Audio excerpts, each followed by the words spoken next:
Welcome back, friends and fellow nomads. And if you're new here, thanks for checking us out, the little caravan that could. On today's segment, we go a little more off-road to get to an abandoned cattle and horse ranch in the middle of the Sonoran Desert.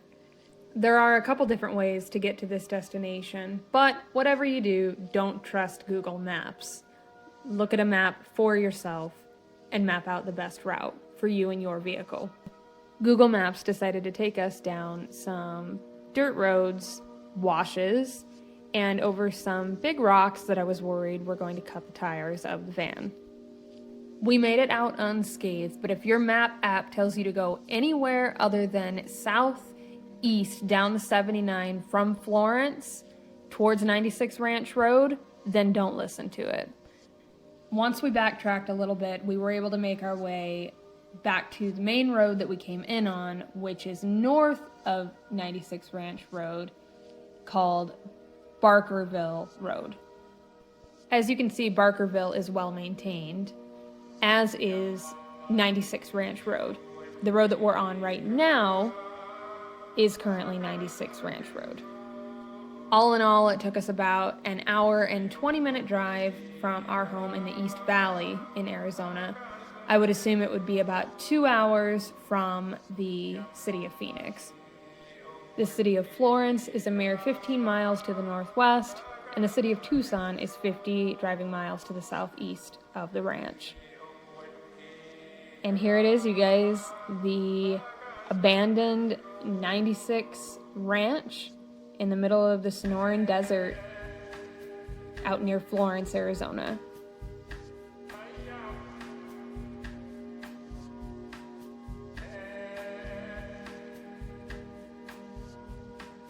Despite doing a lot of research online and in books and things like that, I couldn't really find much history about this ranch other than it was used for cattle ranching. The ranch spans over 88 square miles of Sonoran Desert. It includes 642 deeded acres, but 56,926 total acres. There are many buildings that are still standing on the property, including this huge barn, to which we cannot ever figure out where that strange creaking was coming from.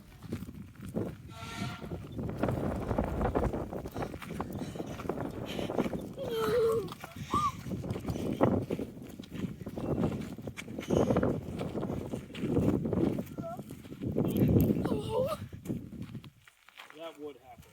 What? That was at like 20%. Mom, we're shooting our batteries already. Now I'm back up. I was at 0 and now I'm at 3.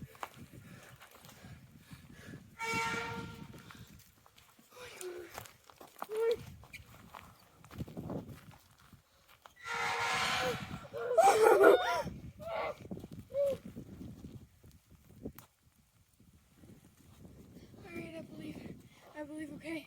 Let's go.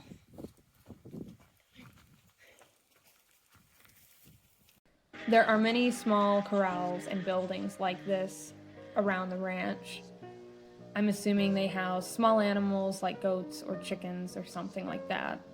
This building in particular, we never really found out what it was,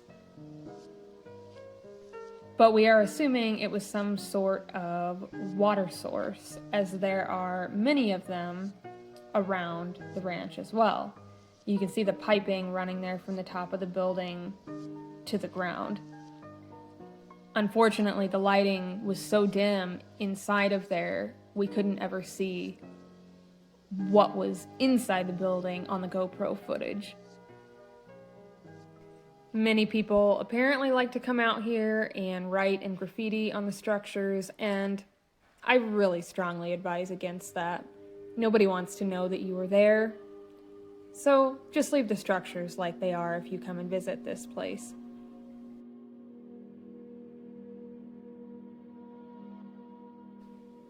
I am assuming that this was a foundation to another house on the ranch. There was a really neat stone stove.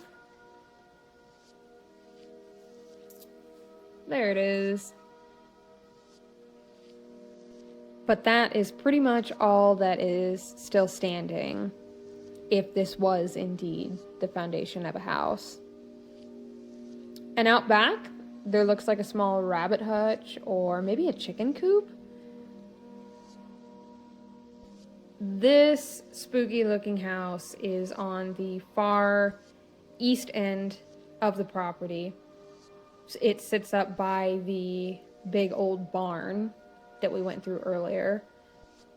You do want to use extreme caution if you enter this building, as it is very dilapidated, as I'm sure you can see.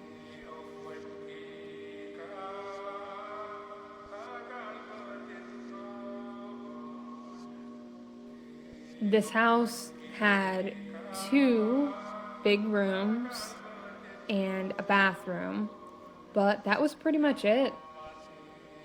Despite the small spaces on the inside, the house did have a pretty decently sized front porch, which would have been a perfect spot to watch the sunset. I don't recommend going out there right now, as it is full of holes on the east end of the porch.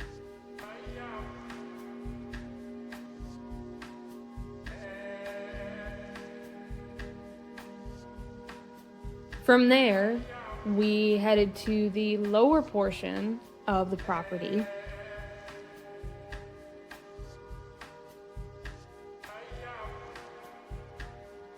This area had a pretty extensive corralling system where cattle would have been kept.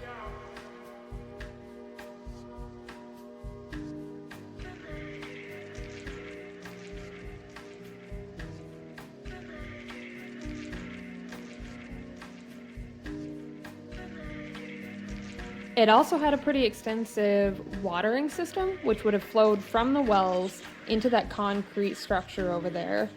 There are little troughs that surrounded that concrete structure for cattle and horses and any other livestock that were in the area to take a drink.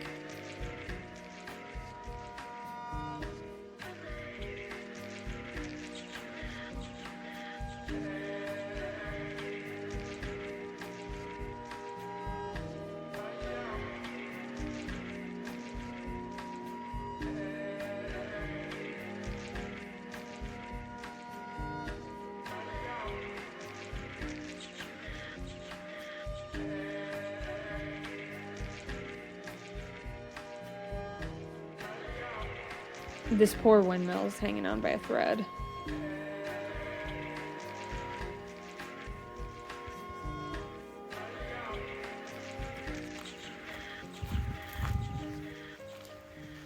Everything is so quiet out here, you just hear every single noise. The wind in the trees, the creak in the boards.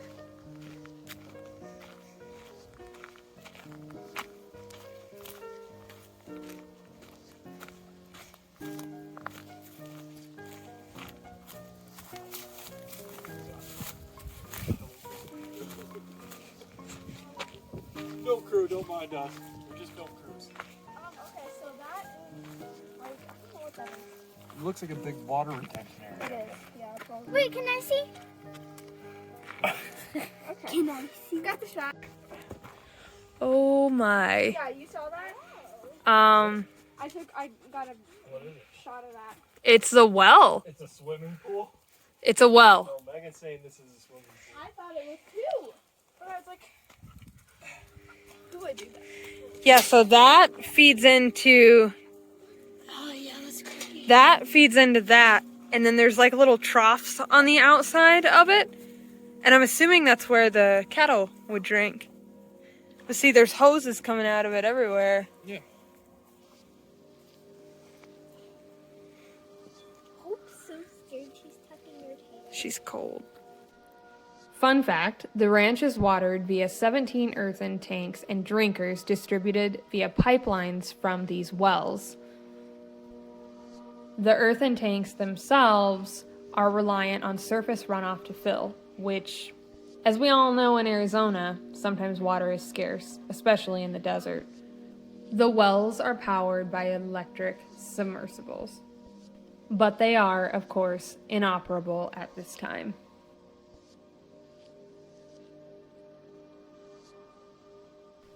We then headed down into the wash system that surrounds the ranch. This area was really cool as we found evidence of more hosing and tubing that just proved how extensive the water system was up here, even for being so primitive.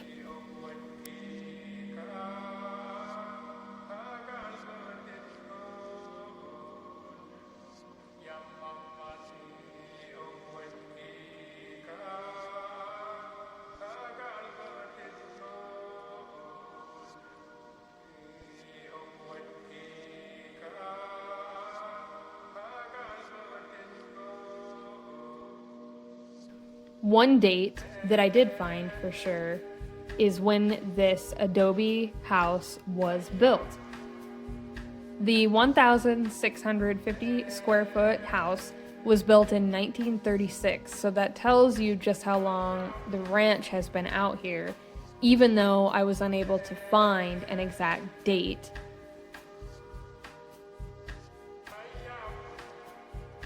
As I stated previously, I don't have much information and couldn't find very much information on when this land was established. But I think it's safe to say that if this house was built in 1936, it wasn't abandoned that long ago. The structure to this house is still pretty solid, although there is not much of the roof left, as you can see. But the floors are solid, and you didn't need to watch out for any holes or anything like that, like you did in the other house. I will say there was quite a bit more debris in this house than the other one, so I would watch out for nails or venomous reptiles hiding underneath fallen debris.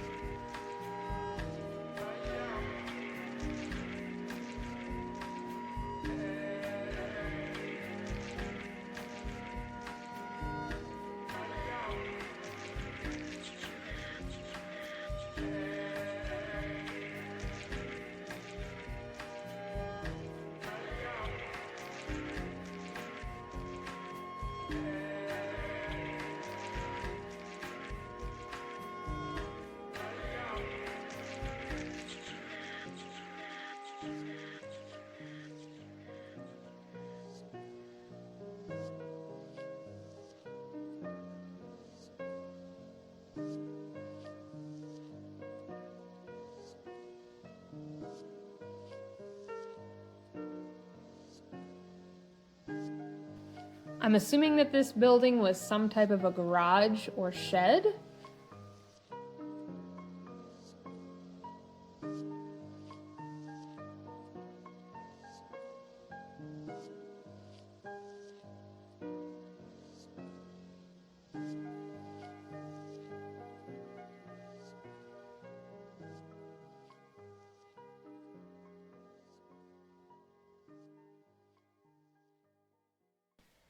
The next thing we checked out was something that you might miss if you don't look carefully.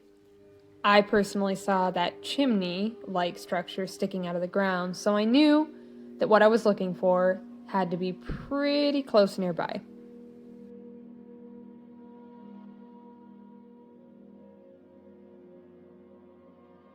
In all honesty, though, once you locate this pretty perfectly manicured staircase, the structure is pretty easy to find because you just follow the stairs right on down.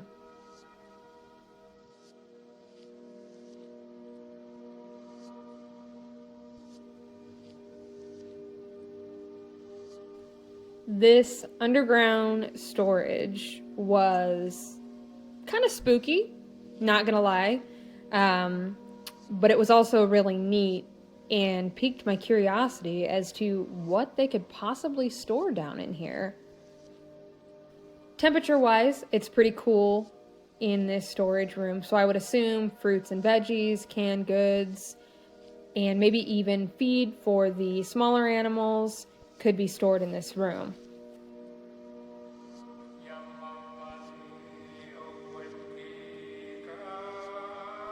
The ranch was actually up for sale not that long ago in an as-is condition for, get this, a whopping $4,500,000, which is a reduction in price from the original price of $4,800,000, which comes out to about $7,008 per deeded acre at the current price of the $4,500,000.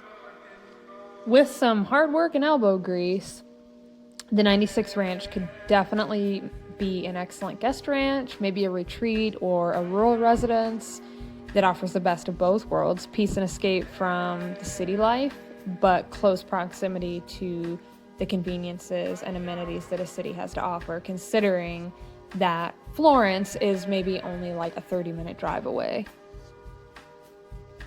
Unfortunately, if you were interested in buying it, it has since been taken off the market.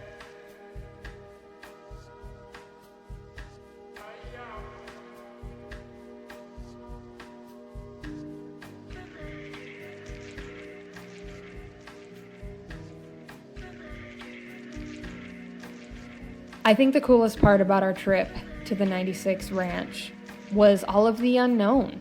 What was life like on this 88 square miles of ranch in the Sonoran Desert? How did the cattle do out here because of such little grazing opportunity? What kind of people did this property see?